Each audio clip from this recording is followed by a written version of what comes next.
Badlapur railway स्थानकातील home प्लॅटफॉर्मचे अनधिकृतरित्या लोकार्पण सोमवारी केंद्रीय रेल्वे राज्यमंत्री रावसाहेब दानवे यांच्या उपस्थितीत पार पडले.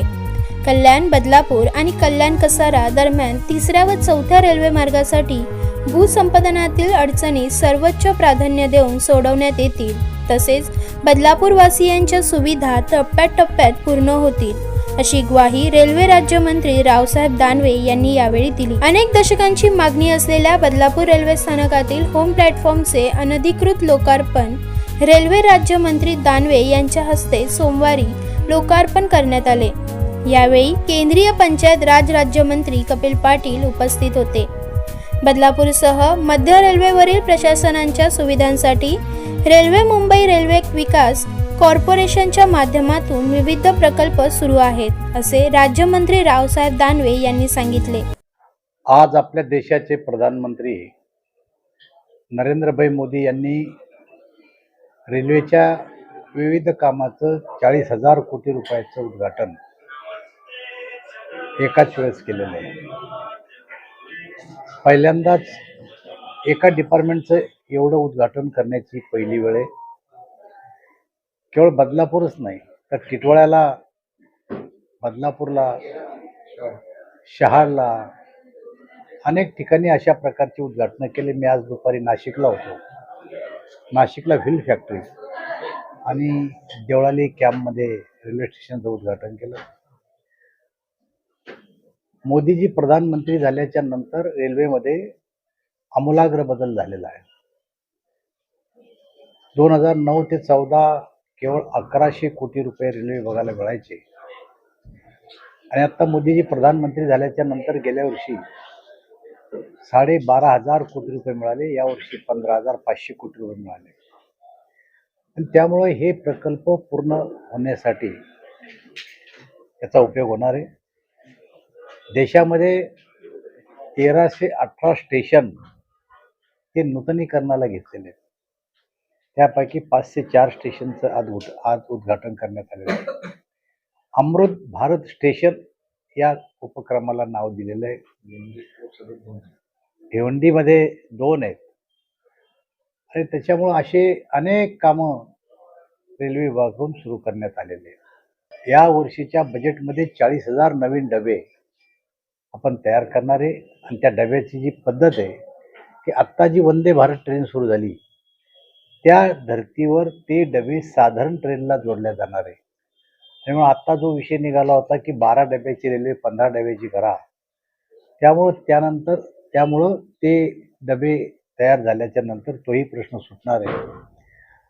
लातूरला कोच फॅक्टरी आपण तयार केली, त्या ठिकाणी वंदे भारत ट्रेन तयार होणार आहे. चेन्नईला वंदे भारत ट्रेन तयार होतात. कपूरथळा आणि रायबरेली याही ठिकाणी हे डबे तयार करण्याचं पुढच्या काळात आमचा प्रयत्न आहे. हे डबे जर तयार झाले तर 12 डब्याची 15 डब्याची ट्रेन त्या ठिकाणी होऊ शकेल. ते की रेल्वेमध्ये वेगवेगळ्या प्रकारच्या कॅटेगरीच्या सवलती होत्या. अपंगाला होत्या, आजारी लोकांना होत्या, स्वातंत्र्य सैनिकाला होत्या, विद्यार्थ्याला होत्या, ज्येष्ठ नागरिकाला होत्या. अशा वेगवेगळ्या प्रकारच्या सवलती होत्या. परंतु आता रेल्वे एकूणच 55% सवलत सर्व नागरिकांना देते. मी सांगितलं आपलं की 100 रुपयाचं तिकीट जर काढलं तर 55 पैसे तोटा हा रेल्वेला सहन करावा लागतो. याचा अर्थ ह्या जी सवलत आहे, हा जो नुकसान आहे, हा जनतेसाठी सरकार आपल्या बजेटमधून भरून काढतंय. त्यामुळे ही एक प्रकारची सवलत आहे या वर्गाला. कुठलंही काम अपूर्ण नाही आहे. त्या ठिकाणी लिफ्ट बसवायची आहे, एक्सकलेटर येणार आहे, यासाठी सोडलेल्या त्या जागा आहे आणि त्यामुळं विरोधकाला विरोध करायचा आहे.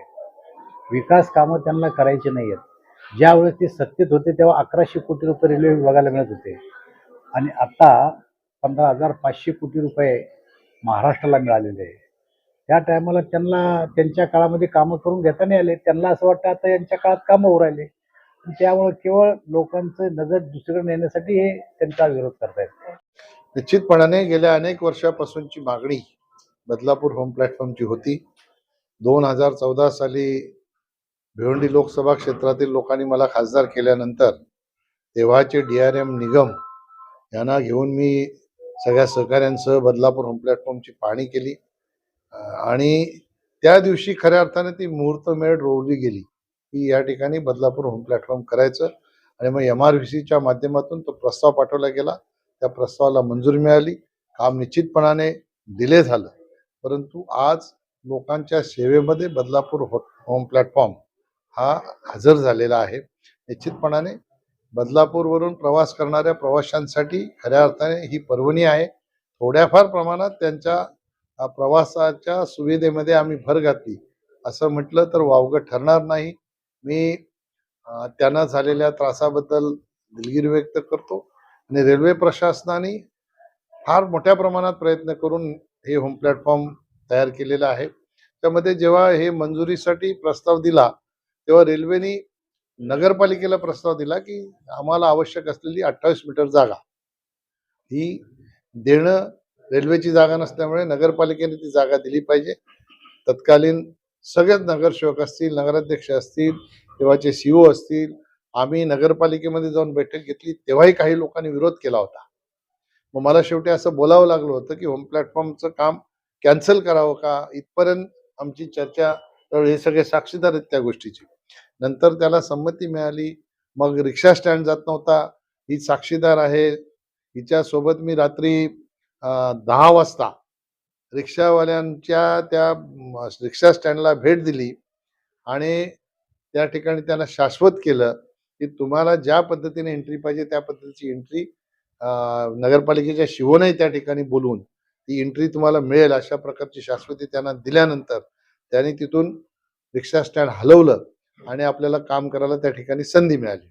मे पर्यंतचा कालावधी त्यांनी आम्हाला सांगितलेला आहे. परवा जेव्हा 13 तारखेला मी ठाण्याला या संदर्भात DRM आणि रेल्वे प्रशासनाची बैठक घेतली तेव्हा 3 लिफ्ट, 5 एक्सलेटर आणि 2 रेल्वे फुटओव्हर ब्रिज हे काम पूर्णत्वास नेण्यासाठी त्याने मे पर्यंतची डेडलाईन दिलेली आहे.